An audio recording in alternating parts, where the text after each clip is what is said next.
Kenapa orang kaya sebenarnya makin senyap? Zaman sekarang pelik. Orang biasa sanggup berhutang semata-mata nak nampak kaya. Mereka beli kereta besar, rumah mewah, barang branded. Semua untuk perhatian.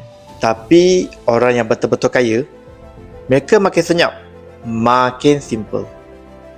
Kenapa? Sebab mereka tak kerja untuk impress siapa. Mereka kerja untuk hidup tenang. Masa belum ada duit, kita kejar status. Tapi bila dah stabil, fokus berubah. Daripada pamer kepada simpanan, mereka tahu lebih banyak barang, lebih banyak beban. Rumah besar, kos besar. Barang banyak, kepala serabut. Bagi mereka, kesederhanaan itu kemewahan sebenar. Orang kaya bukan cari pengiktirafan, mereka cari kebebasan. Nilai diri bukan dari apa yang ditunjuk, tapi dari apa yang dibina.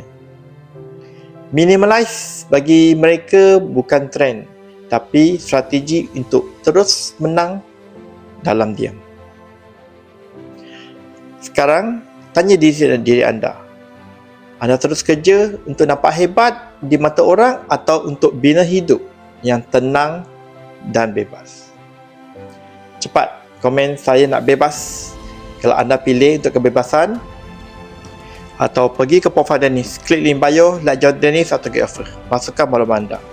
Dennis akan kontak anda untuk tunjukkan cara bina kebebasan kewangan.